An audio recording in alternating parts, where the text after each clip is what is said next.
to end it on. So now this is when you're at their best. Yes, minutes. So drink it in. What he loves to be immortality as an athlete. 19.79. It's a goal. It's 8 goals.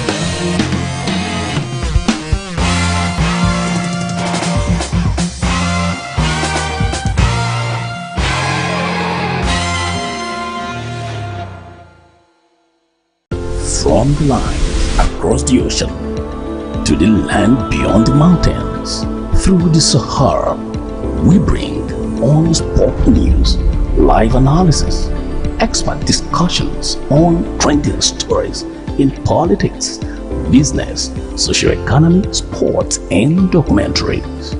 So catch all the updates on the happenings around the globe. Stay focused on the fact today. Only on ATN. Every day, our lives are changed by history.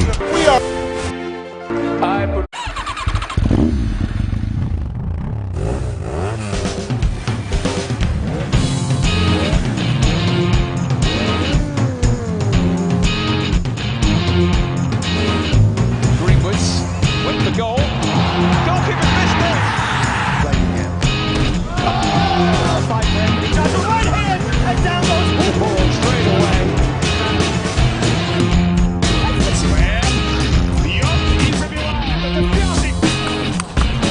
Oh, what a point! Still goes to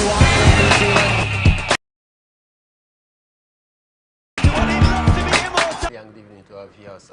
They're always a delight, to talk sports here with you, Kingsley. All right, thank you very much for joining us this evening, Michael. And of course, the Port Harcourt International Marathon that will be coming up on the 18th of May, as well as other stories as well. Not forgetting the UEFA Champions League this evening. But before we talk about the marathon, Michael, River Supers, of course, are getting, they are preparing for the Basketball African League. And one of their point guard, Will Perry, is talking tough ahead of the Basketball African League. He said that he's ready. Yes, Kingsley, I think he's a new acquisition into the team. And of course, you expect him to also be talking tough so as to also encourage the rest of the team members as well, to give them that belief, that hope that indeed they are going to do something. You should not just stop at talking tough, but also I expect him to also do the working out there on the court of play when the Basketball African League finally gets underway in a few weeks' time. Let's keep our fingers crossed and see how it goes. Of course, for River Supers, we hear that they'll be jetting out this week, to Lagos to, of course, have another intensive preparation before the Basketball African League. Hoopers will be playing against US Monastir, APR, and AS Donaire in Dakar, Senegal. Promises to be an exciting one. We'll keep our fingers crossed and see how far River Supers will be able to go in this particular one. But still talking about events down here in River State, we'll be seeing the Port Harcourt International Marathon coming up, very soon as it is. And of course, we have one of the organizers with us, Begunde Williams. He's with us on the show this evening. Good evening to you, Mr. Williams.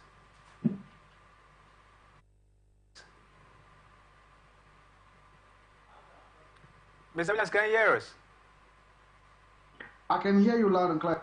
All right. Can you hear me? Yeah, I can hear you. Go ahead.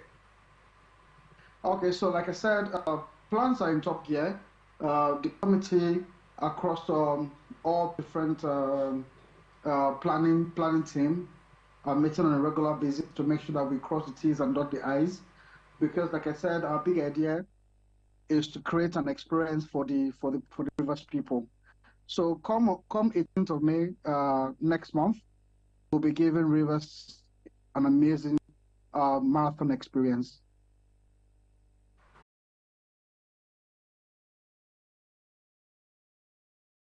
An express approval.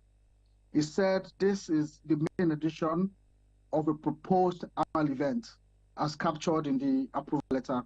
So this will be an annual event that will bring the world to see Rivers. And as we progress year after year, it can only get bigger, edition after edition.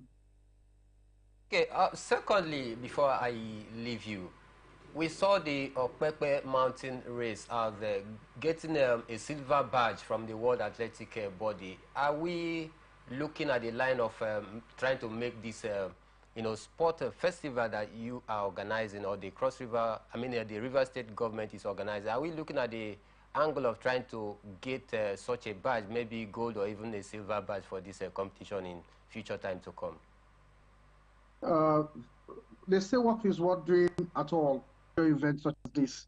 So we also have 500,000 naira as prize money for the first person who crosses the line from the 5 kilometers. So there's plenty of money involved, and that's what I'm asking every single person in River State, wherever you are, to come and run and participate in these amazing events. You can even win yourself some decent money. I mean, there are plenty of goodie bags we're giving out. There are plenty of surprises we're giving out.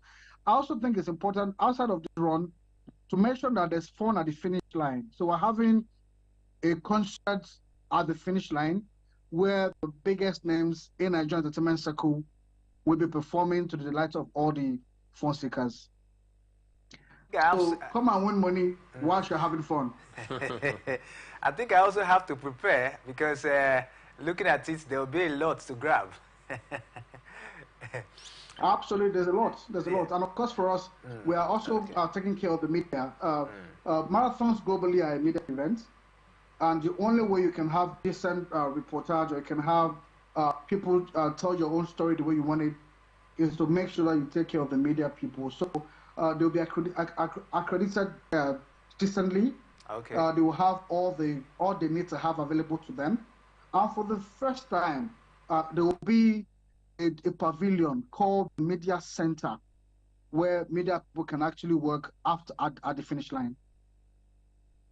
Mr. William, one more question from me. What are the yardsticks for some of those athletes that will be hoping to take part in this very one? What are the yardsticks for registration? What should the athlete that is hoping to take part in this one be expecting? Is there any process of screening, maybe by having your national ID card, or maybe the rest? What is the yardstick? Well, the online registration and also the physical registration will pretty much capture your data, what we require to enter you to run. Okay. And we don't need you to present any form of identification, as we welcome every single person to participate. So both Nigerians and international runners are expected to participate. So we're not expecting you to bring your ID or BVN or NIN and all of those things. Just go online, register, and then take all the right boxes on the questions, and submit your application, and you're in. All right, so Mr. Williams, this one, what do you make of it? Are we looking forward to see marathon runners, from this race? Because we've seen the Lagos Marathon, we've also seen the Okpekpe Marathon, but when it comes to marathon races, let's say in Africa or in the globe, Nigeria, of course, they're not, sometimes we don't see Nigerians, participating in international marathon. Would this particular one, of course, produce marathon runners for the country? Okay, I like your question, and it's tilted towards growth. And I'd like to quickly say this. You see, you mentioned Lagos Marathon, right? Lagos Marathon is a remarkable example of success, the skill gap between them and their foreign partners. So this will also double as one of those competitions that will be a qualifier for long-distance runners in the near future. All right, thank you very much, Mr. Williams. Really do appreciate your time with us on the show. Always a pleasure. Amazing evening, gentlemen. All right, thank you very much. I look forward to have you on subsequent edition of the show to, of course, talk about the marathon before the 18th of May. I look forward to, sir. Thank you so much, gentlemen. Thank you very much. Really do appreciate your time with us. Michael, what do you make of the marathon that will be coming down there to Port Harcourt? This promises to be a very huge one. Yeah, Kingsley, I think it promises to be a very huge one. I think this is the right way to go. you know, at a point where we actually need some of these long distance runner for them to also compete at the highest level, flying the flag of Nigeria. Because when you talk about long distance race, I think Nigeria, we've not actually made any mark out there. We hear of the countries such as Kenya, Ethiopia, in Africa to mention, but some of the few countries, you know somebody before you can enroll in this very one and become you know, an athlete out there. So long as you have the skills, what it takes out there, I think for me, this is the way to go if we must truly get it right. We need to throw this kind of opportunity open to, you know, millions of talent that is cut across the nation to also come and show, you know, their strength and show their worth out there. So for me, I think it's a massive idea and a very lofty one. And like I asked him out there whether they are looking at the angle of continuity, or is this just one-off thing that will just do it for the time being, and at the end of it all, it dies down there. But he made it very, very clear that it's going to be something that is going to stand the test of time. They are not just looking at organizing this kind of massive event just for one-off show. They want to continue with it, and I tell you, in due time to come, if they continue to follow the right track, I assure you that we will definitely, you know, produce long distance runner, you know, that is coming from this state and other states in the country that will be able to fly the flag of Nigeria out there very high. Impressive one. Let's say it goes. Of course, the Rivers State International Marathon comes up on the 18th of May. And we're looking forward to see how that one, of course, will pan out at the end of the day. But, Michael, let's start away from that as we take a look at football on the show. We saw match day 30 in the Nigerian Premier Football League, and we saw some impressive results. Rangers, of course, you know, kept themselves on top of the log by beating Abia Warriors by 3-2, and Eyimba beat Heartland by 1-0. Bend Insurance beat Kano Pillars by 2-1. Gombe United also they lost at home against Kwara United. Kwara United picking up all 3 points away from home. It ended 2-1 in that particular encounter. Bayelsa United play 1-1 draw against Katsina United, and Sporting Lagos they beat Sunshine Stars by 1-0. Akwa United beat Niger Tornadoes by 4-0, and Rivers United beat Plateau United by 3-1. Shooting Stars beat Lobby Stars by 2-0. Michael, let's talk. Let's, you know, since we're talking about Rivers State, let's start with Rivers United. They beat Plateau United by 3-1 yesterday. What do you make of, you know, this result for Rivers United? I think it's a positive one, Kingsley. After that disappointing outing at the Continental game away to the Algerian side, coming back home to focus on the league to see if they can be able to finish very strong in the league so far this season. I think they are starting on the very good footings. You know, having you know, struggle so far in the league so far this season. Maybe some person is attributing that to the fact that they are taking part in the Continental game, and that have also served as a distraction for Rivers United not to be able to, you know, stand tall against some of the big name teams here that is contending for the title, such as Enyimba, you know, Enugu Rangers, Lobby Star, even Plateau United. So for me, I think it's a good way to respond after they are disappointed out in the Continental game out there. But then they still have about 6 outstanding games to go. They are seated in a drop zone, 17th position. That is not good enough for a club such as Rivers United. But then it's quite understandable that they have 6 outstanding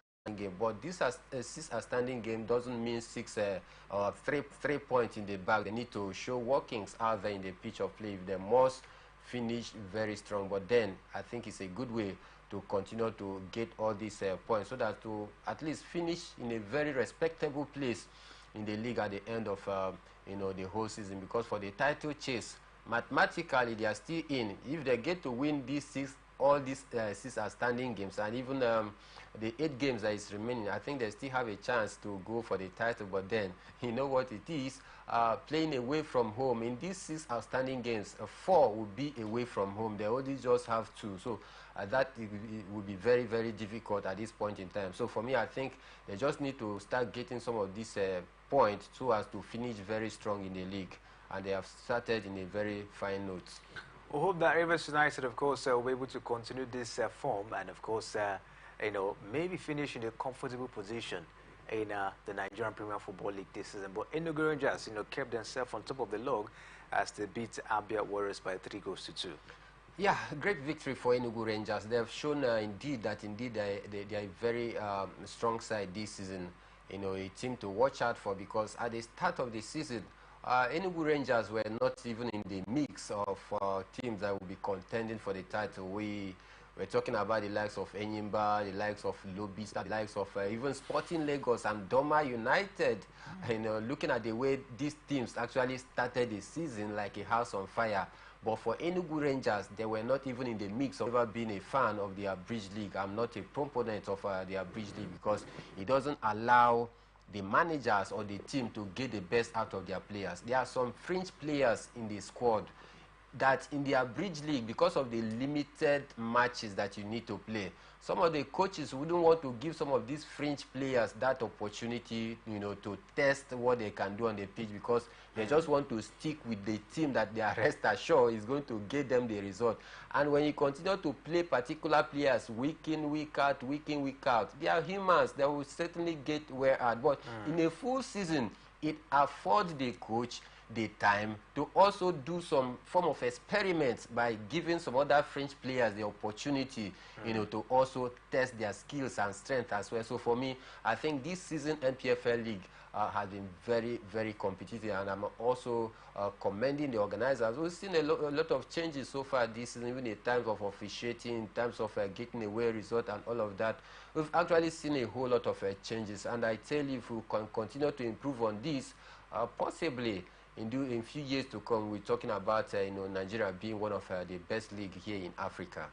Impressive one. Let's see how it goes. Of course, for the Nigerian Premier Football League, I tell you, Enugu Rangers are leaving no stone unturned at this point in time. They really want to win the Nigerian Premier Football League. Enyimba also not leaving any stone unturned. They were able to get past, you know, Heartland, 1-0 in that encounter. They are closing every gap necessary. They don't want to, give a breathing space to Enugu Rangers, you know, so they are breathing down the neck of Enugu Rangers for me. And of course, you know that Enyimba Heartland derby was an Oriental derby.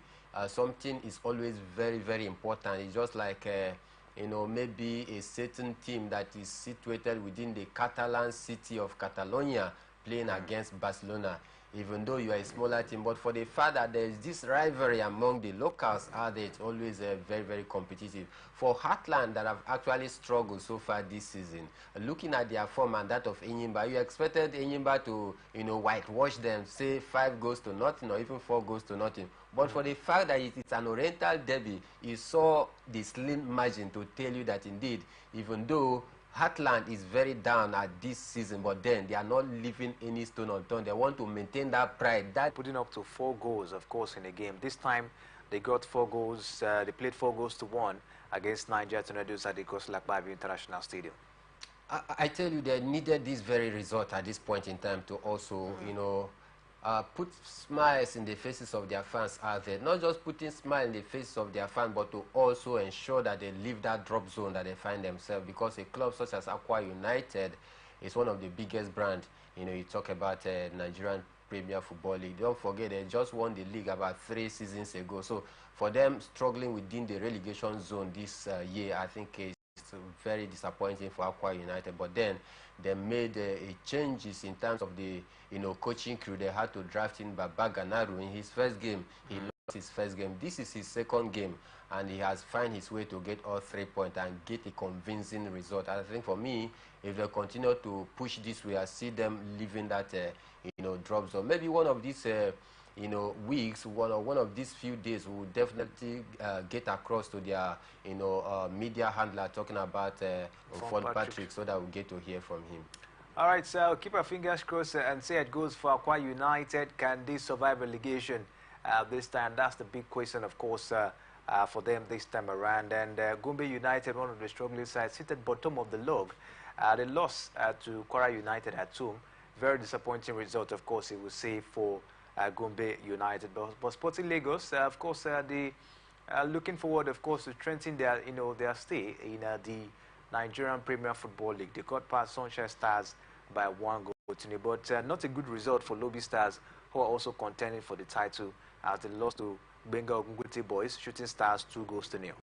Not a good one for them, I tell you, because they are fighting for the league as well. Dropping points at this point in time is not encouraging against a team that is also is on the surge. Talking about the Oluyole Warriors out there, I think for their last 3 games out there, they have not lost any. They are doing very well for themselves, and of course, you saw the impressive display of their keeper out there, who actually won the Man of the Match award. Talking about Ida, who put up an impressive display in the behind the sticks to ensure that he keep the scoreline very, very clean and get all 3 points for his side. Talking about Shooting Stars, it's a great one, but it's a big blow for Lobby Stars in their quest to also keep up the pace against the title leaders such as Enugu Rangers and Enyimba. I think it's a big setback for their title chase. Huge setback for Lobby Stars, but we'll keep our fingers crossed and see if they can bounce back and contend for the title. 8 games remaining.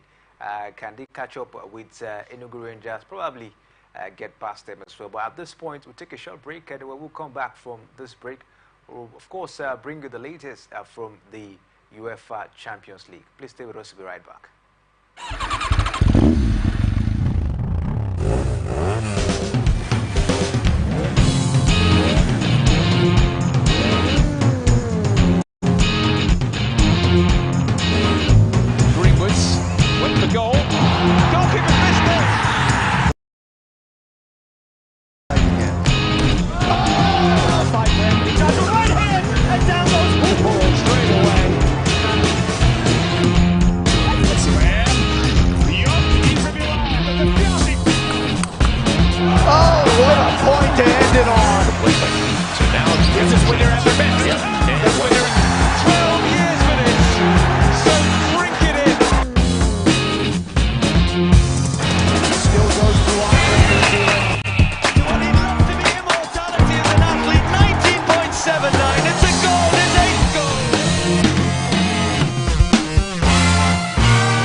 Welcome back, the Sports Extraordinary on Atlantic Television Network. It's time for me to take a look at the UEFA Champions League. Michael, we saw some impressive, some exciting actions yesterday in the UEFA Champions League, and of course, Luis Enrique returned to Barcelona to knock his former club out of for the Champions League, as Kylian Mbappe, of course, inspired Paris Saint-Germain to a pulsating 4-1 second leg victory, winning 6-4 on aggregates. Michael, was really a very, very impressive performance we saw from the guys from Parc des Princes.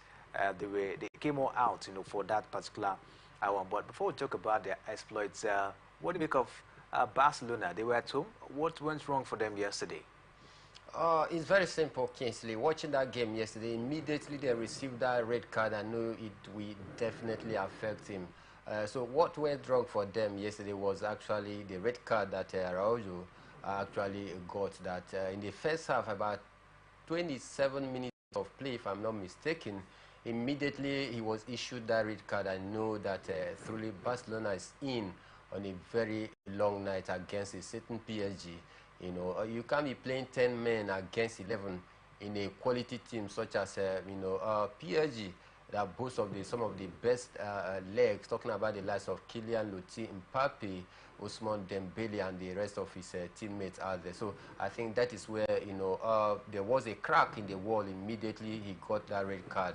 The game plan of Javi Hernandez was totally destroyed. He has to look for option B, and that is why he had to sub Lamine Yamal very early to bring in a defender so as to cover up that loophole of that one-man down. But then they were unable to hold on to the advantage. Even when they scored first, people thought it was all done and dusted for PSG. But then I think the red card actually changed the complexion of that game yesterday.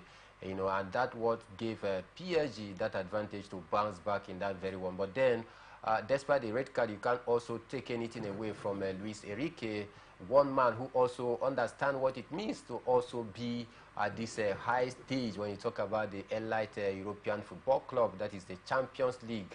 You know, one of the most highly, very, very silent. He was kept at bay by the Barcelona's defense out there. But in this second leg, he truly came to the party and he delivered the deliverables. Now he has scored 41 goals since 42 appearances so far this season.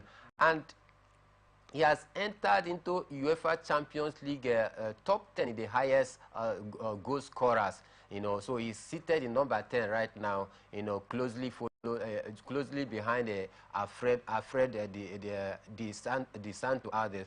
You know, so for me, I think for Kylian Mbappe, he was very, very instrumental for PSG yesterday. Not also forgetting one of Barcelona ex-players, talking about Ousmane Dembele, who was, you know, the man of the match yesterday. Yes, don't forget, Barcelona signed him for as much as 150 million euros, but he was unable to live up to that hype, to the expectation. They had to ship him out, you know, for 50 million euros. He came back to haunt them yesterday. I think it was an impressive comeback from PSG. Let's hope that they are going to continue in this fine footing to see if they can be able to break that jinx of not, you know, laying their hand on the, you know, Holy Grail, talking about the Champions League, because they've actually sought for this one, spend heavy amount of money over the years to see if they can be able to lay their hand on this elusive trophy. Yet it was not forthcoming, even with the likes of Lionel Messi, Kylian Mbappe, a goal where they actually where Chelsea got red card. Yes, in the first half, in 37 minutes of play, yes, against John Terry. John Terry was shown a straight red card in 37 minutes of play, but then Chelsea was able to hold their own and even came back very strong in that game. And again, the Arsenal man, talking about Robin van Persie, also against Barcelona, he also got a red card. So, and that gave Barcelona the edge. So we can still mention some of these cases. But for me, I think red card yesterday was quite deserving. So the complaint and cry from Xavi Hernandez is just an issue of crying over a spilled milk. And when it doesn't favor you, you definitely cry. But when it favors you, you know, nobody talks about officiating and all of that. Let's just talk about, you know, Luis Enrique. When he was actually interviewed, and of course, you can't forget, you know, what Kylian Mbappe is doing with his boot out there, full of goals. As it stands right now, he is the second player after Cristiano Ronaldo in the knockout stage in the Champions League away games to have scored most goals.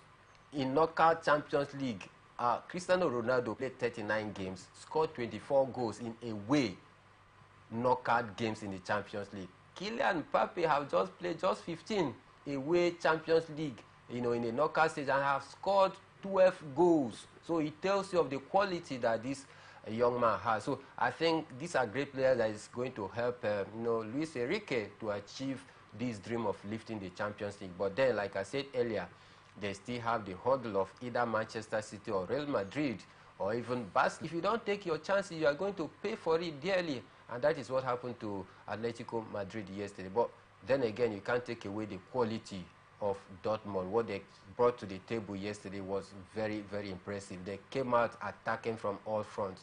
You know, one thing is very certain when you're playing a certain Dortmund side. They will concede goals, but they must score you. That is one thing that they have going for them yesterday. So for me, I think it's a disappointing outing for Atletico Madrid. But then I'll say big congratulations to, you know, Dortmund, and for Sancho and Sabista, the former Manchester United players.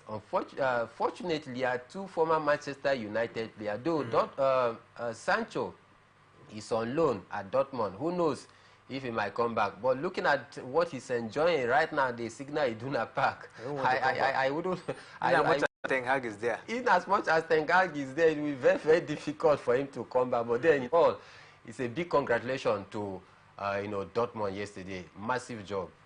Let's talk about tonight's encounter. Arsenal, of course, they are already in the Allianz at the Allianz Arena preparing for the encounter tonight against Bayern Munich. It ended in a 2-2 draw at the Emirates Stadium.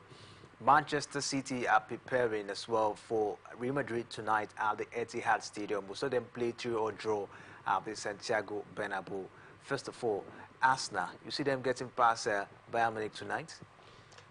Well, for me, realistically speaking, Kingsley, it will be very, very difficult looking at the quality that Bayern Munich side possess so far. And again, looking at the fact that Bayern Munich is already out of the Bundesliga title, as Bayern Leverkusen have already won the Bundesliga. Their only hope of laying hand on a major silverware this season is only in the Champions League. And of course, you listened to Harry Kane a few hours ago when he said that if Bayern Munich fail to win the Champions League, he will tag this season as a failure for Bayern Munich. And of course, he wouldn't, want Bayern Munich to finish.